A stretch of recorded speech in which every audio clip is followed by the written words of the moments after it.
Hi everyone, welcome to అనుస్వే channel. నేను మీ అనుష.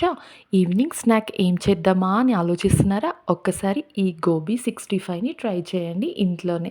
సూపర్గా ఉంటుందండి టేస్ట్ అయితే. సో రెసిపీ చూడడానికి ముందుగా అనుస్వే ఛానల్ని సబ్స్క్రైబ్ చేయండి. సో ఇంగ్రీడియంట్స్ చూద్దాము. గోబీ తీసుకున్నానండి 1 ఫ్రెష్గా తీసుకొచ్చుకోవాలి. నెక్స్ట్ 2 ఆనియన్స్ తీసుకున్నానండి. మనకి 2 ఆనియన్స్ సరిపోతాయి. నెక్స్ట్ సాల్ట్ రుచికి సరిపడినంతగా సరిపోతుంది.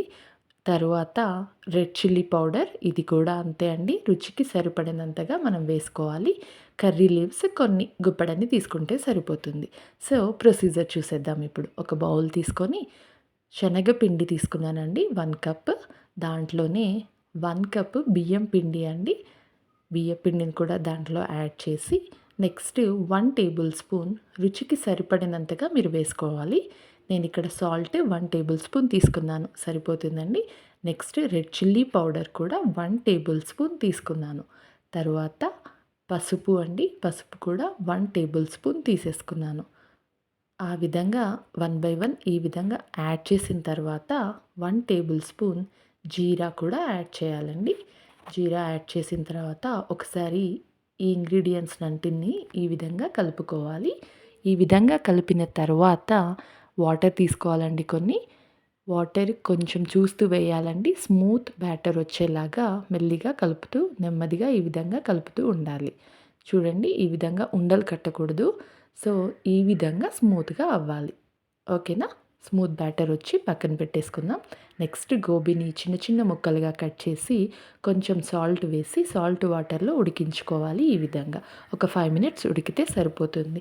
అది స్మూత్‌నెస్ అవుతుంది. అలాగే ఏమైనా దాంట్లో కచరా ఉన్నా కూడా ఉడికిపోతాయి కాబట్టి మనం డ్రైన్ చేసేసుకోవచ్చు. నేను ఇక్కడ 5 మినిట్స్ ఉడికించానండి. కొంచెం సాల్ట్ వేసి వీలైతే పసుపు కూడా వేసుకోండి. నెక్స్ట్ ఆ బ్యాటర్లో మనం ఈ గోబీ ఉడికించిన ముక్కలను వేసి కలుపుకోవాలండి. ఈ విధంగా కలిపి ఒక 10 మినిట్స్ ఆ విధంగా వదిలేయాలి. 10 మినిట్స్ ఇక్కడ మనం కడాయి తీసుకొని ఈ 10 మినిట్స్‌లో ఆయిల్ వేసేసి డీప్ ఫ్రైకి సరిపడినంతగా వేసి పక్కన పెట్టేసుకోవాలండి. నెక్స్ట్ ఒక టిష్యూ పేపర్ తీసుకొని ఎక్సెస్ ఆయిల్‌ని రిమూవ్ కోసం ప్లేట్‌లో పెట్టేసుకున్నానండి రెడీగా. నౌ ఆయిల్ హీట్ అయిన తర్వాత గోబీ ముక్కలను ఆ మసాలా మొత్తం పట్టించాం కదా, దాంట్లో మంచిగా ఒకసారి ఇలా కలుపుకుంటూ పకోడీలాగా వేసేయాలండి. ఈ విధంగా మళ్ళీ స్టవ్ వచ్చేసి మీడియం ఫ్లేమ్‌లోనే ఉంచాలండి. హై ఫ్లేమ్‌లో పెడితే కొంచెం మాడిపోతాయి. సో లో టు మీడియం ఫ్లేమ్‌లో ఉంటే సరిపోతుంది. ఈ విధంగా పెట్టుకొని క్రిస్పీనెస్ వచ్చేంత వరకు మనం ఫ్రై చేసుకుంటూ ఉండాలి. 2 సైడ్స్ కాలుస్తూ ఉండాలి. 1 సైడ్ కాలిన తర్వాత నెక్స్ట్ సైడ్‌కి టర్న్ చేసుకోవాలి.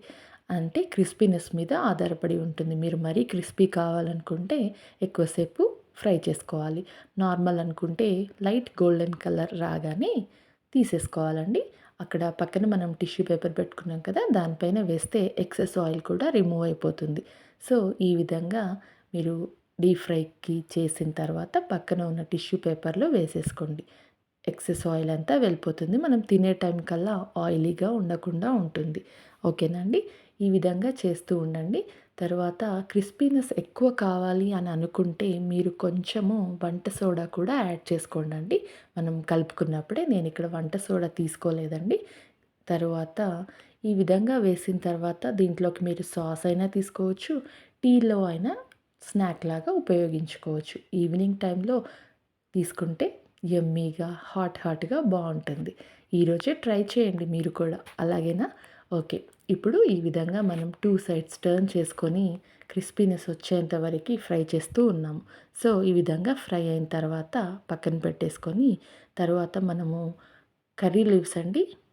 కర్రీ లీవ్స్‌లో మనం కొత్తిమీరైనా తీసుకోవచ్చు. లేదంటే మీరు కరివేపాకైనా తీసుకోండి. నేను ఇక్కడ కరివేపాకు తీసుకున్నాను. అలాగే 2, 3 పచ్చిమిర్చిలను కూడా కట్ చేసి ఈ విధంగా ఆయిల్‌లో డీప్ ఫ్రై చేసి పైన గార్నిషింగ్ కోసం ఉపయోగించుకున్నానండి. మీరు ఈ విధంగా ఫ్రై చేసి పైన అలా చల్లుకొని జీడిపప్పును కూడా చల్లుకోండి, బావుంటుంది ఆయిల్‌లో వేపుకొని. ఇంతే అండి. ఎంతో ఈజీగా ఉండే గోబీ 65 రెడీ అయిపోయింది. ఈవినింగ్ స్నాక్ లాగా అదిరిపోతుంది. ఓకేనా? ఈరోజే ట్రై చేయండి. ఎలా ఉందో టేస్ట్ చేసి నాకు చెప్పండి.